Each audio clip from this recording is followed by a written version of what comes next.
I came in with a healthy skepticism about these programs.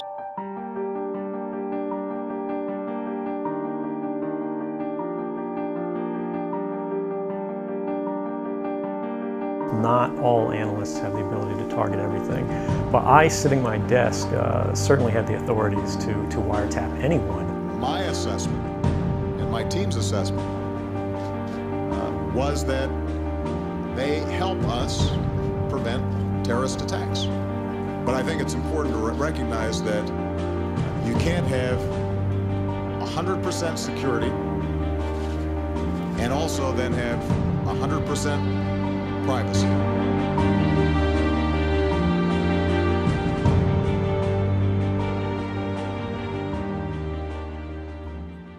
Recently, National Security Agency contractor Eric Snowden leaked thousands of documents he stole from NSA databases. These included ways our government mines telephone data and how they watch our every move. But the secret information has been gathered since the fight for independence in the Revolutionary War. America often intercepted the communication of British officers and deciphered their codes. In 1917, the Military Intelligence Division of the U.S. Army created a subdivision known as the Cipher Bureau. It was developed to assist the radio intelligence units of American forces being sent to France, as well as tap the undersea cables that ran from continent to continent.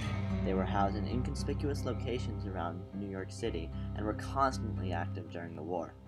Funding ceased in 1929 when President Hoover's new Secretary of State, Henry L. Stimson, observed, quote, "Gentlemen do not read other people's mail," end quote.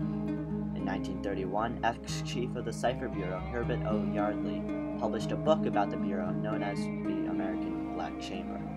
This book was regarded as a must-read by aspiring cryptologists, but was considered severely damaging to national interests due to its detailed explanation of how the Cipher Bureau worked. The U.S. Army Signal Corps countered the loss of the Bureau by creating a new group, temporarily known as the Signal Intelligence Service, or SIS.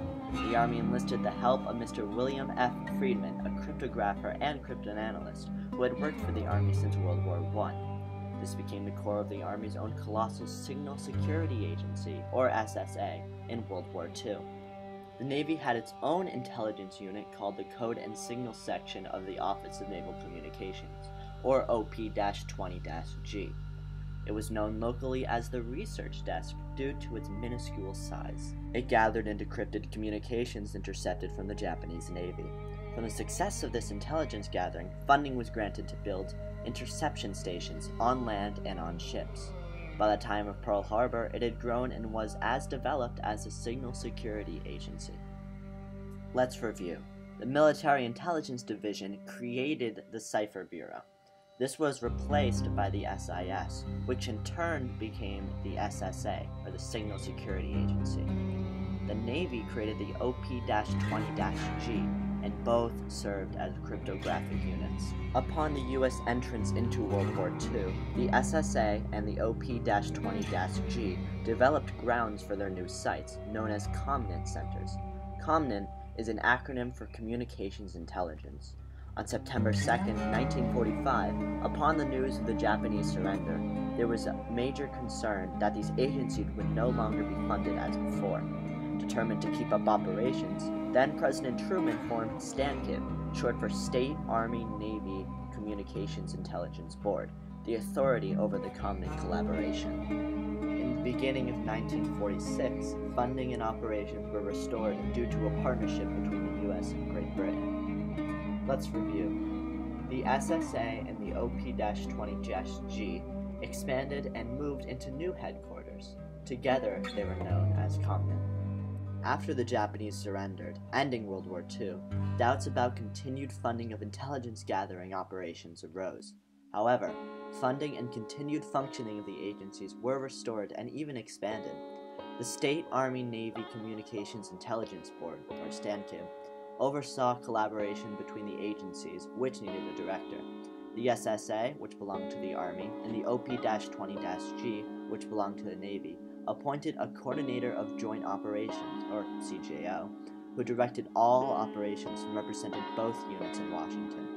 In June of 1946, the name was changed to the U.S. Communications Intelligence Board, or USCIB. The President then created the National Security Council, or NSC, and the National Military Establishment, or NME, led by a civilian, the Secretary of Defense. In order to organize and coordinate all intelligence relating to national security, then President Truman created the Central Intelligence Agency, or the CIA. On July 1st, 1948, the USCIB, or the U.S. Communications Intelligence Board, was given authority to gather intelligence as they saw fit, freed from NSC control. The authorization was stated as, all common operations, unless specifically explicitly in an NSC order, were exempted from the controls applied to other intelligence activities. Even when so specified, the NSC controls over comment were to be exercised through an authority represented on USCIB. An additional intelligence section called Communication Security, or ComSec, was created in 1948, separate and independent from Communications Intelligence, or ComNIN. This duplication of effort was quite costly and opposed by the Secretary of Defense. He wanted to combine Communications Security, ComSec, and Communications Intelligence, or ComNIN.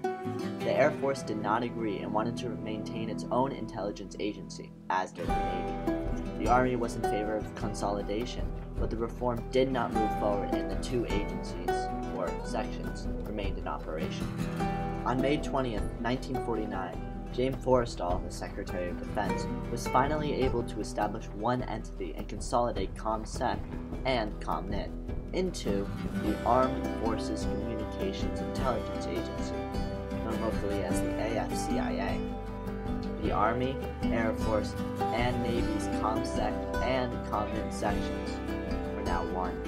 An Oversight Council was also created, known as the Armed Forces Communications Intelligence Agency Council, or AFCIAC.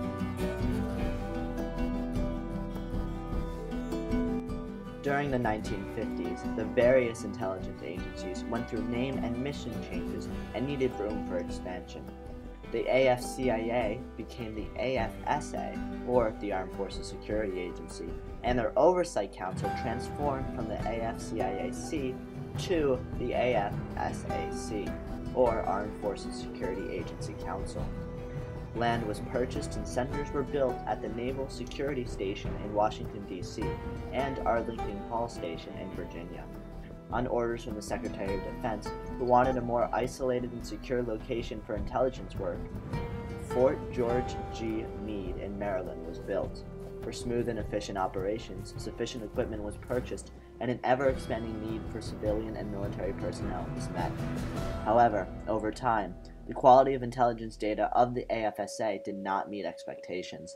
This was attributed to insufficient funding and bureaucratic and policy roadblocks, such as their oversight agency, the AFSAC, requiring unanimous approval before certain actions could be undertaken. In fact, the intelligence gathered during the Korean War was inferior to that during World War II.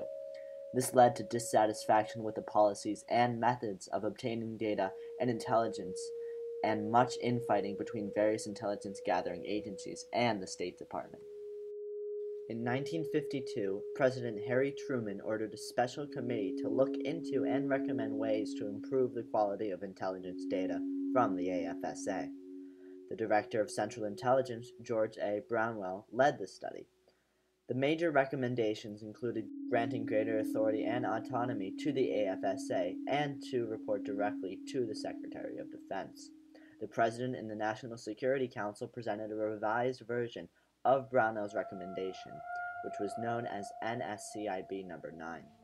NSCIB No. 9 stated that the government found a new agency which would have all the same resources as the AFSA, as well as a new charter.